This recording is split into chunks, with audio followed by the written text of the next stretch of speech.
the infamous Ninja 400. This bike is everything you've heard about it.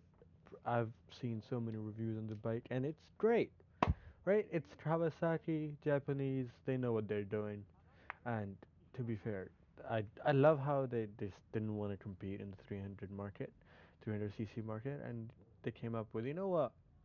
Why not just create their own subclass in in small bikes, right? Just create their own subclass of 400cc motorbikes, and this four twin twins parallel twin cylinder 400cc motorbike is amazing. It pushes 40 horsepower, and it's very good, especially for your first bike.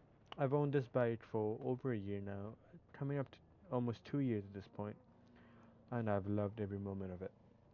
And honestly, you don't need anything more than that. But that being said, why do I love my bike? There are a few reasons. First, I just have an attachment to the bike because I bought it brand new, right? I bought it brand new. This was my first ever vehicle that I've owned, so I have a special attachment to it, just like everybody does with their first vehicle ever. And honestly, it's a great beginner bike, full of 40 horsepower, right? As I said, and it does everything you need it to do. It can go up to like 200 horses, 200 kilometers. It's great for like commuting, very good on fuel. I did about 300 to 340 kilometers on a tank if I push it.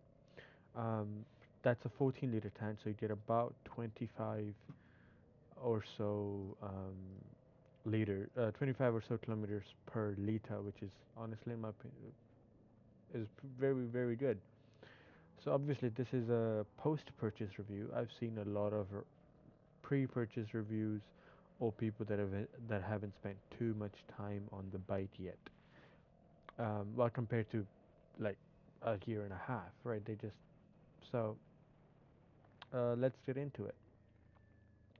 First thing though, I would recommend if you're gonna buy a brand new bike, buy it at the end of the year, coming towards November, because that's what I did. That's when all the dealerships are getting rid of all the bikes. Same goes for cars as well. I'm pretty sure is they're getting rid of the model year of that car of that year. So like if you buy, for example, November 2023, they would have already come out with the next 2024 model. But if you buy the 2023 because they just want to get rid of their stock, you might be able to get a little deal from it, like $100,000 or so dollars. That's what I did. I got my bike for 8,000 NZ dollars, but the sale price of the bike at the time was 9,000. Right now it's 10, which is way more.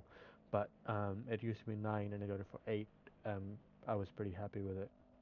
I've also crashed my bike a couple of times because it's gonna happen. It was just a couple of shitty days, so it is what it is.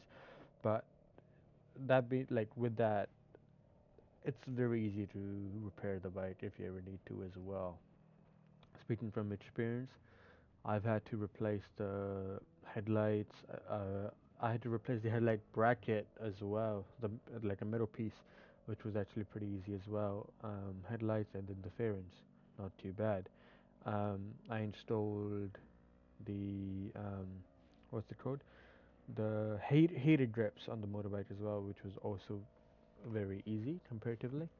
But yeah, in general, the bike's pretty easy to work on. Even servicing, pretty easy to do on your own. And yeah, I mean, as I said, it's pretty much honestly, in my opinion, you don't really need anything more than a Ninja 400, especially on the road. That is, because as I said, it goes to 200 k's an hour, and it's perfectly fine. Cruising at 100, which is motorway speeds, and anything under, obviously. So, but that being said, I still do want a new bike. I still do want a ZX6R because it's faster, obviously, and they just look so, so nice. But I don't, as per, need it. And of course, servicing you can do yourself, but it's also pretty easy. It is pretty easy, but it's also pretty cheap if you go to other people as well. I pay about 200. I paid the one time we got it about 200 to 300 ish New Zealand dollars You'll have to find a decent shop, but it was actually pretty cheap. One of the hardest parts about a bike when you're learning anyway is the clutch move, like controlling the clutch, right? On this bike, you have a slipper clutch. I'm sure you've heard, and which means with this clutch, it's actually really simple to change gears, and you wouldn't really miss a shift. Like I haven't, and plus actually I've realized if you don't slow, you can also just feather the clutch and go like 10, 11 k's an hour just on the clutch, which you shouldn't. You'll wear out your clutch much faster, and it'll just be horrible for your clutch. But you can do that. You have the option. But the tires, I mean, my tires right now it's at 14,000 kilometers. They're a bit like slippery now, the stock ones, so I do need new tires. But up until that point, they were pretty good. Um, so I wouldn't really recommend it until like you hit 14. Above 10k is above actually no, above 13,000 kilometers is probably when you need to get better tires. Start though, the bike is really really quiet. For example, this is not gonna be my clip, but uh, I'll put in a clip of the stock exhaust, and then over here you can hear my exhaust. This is I've taken off the exhaust. This is just pure muffler. Just yeah, it's definitely much louder. And honestly, I wouldn't. I'd probably just get a new exhaust. I wouldn't do this again, just because when to be honest, when you're accelerating, decelerating, it sounds great. You can, when you rev max, you can make it pop, but also when you're cruising at like 100 or even like 68, like if you're just trying to maintain a speed, it sounds absolutely horrendous. It does not sound good. So I probably wouldn't recommend that. That being said, this is a really good bike. If you want tech specs, you can find them all over the internet. But my experience with this bike has been very good. I've learned how to ride. It's been great. Um, you can wheelie it. I've done it a few times. It's pretty simple.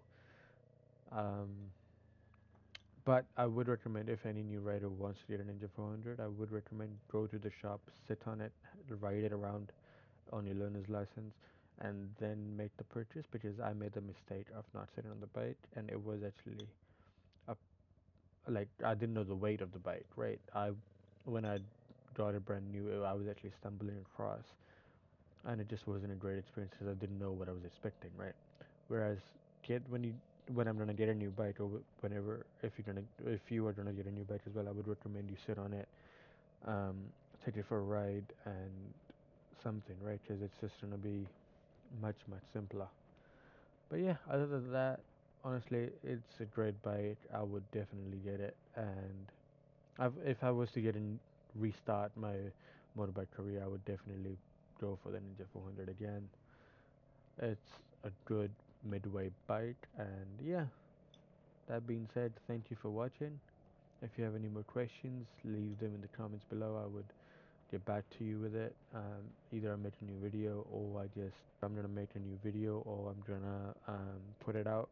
Just answer the comments, depending on how many you get. But yeah, thank you guys for watching, and see you in the next one.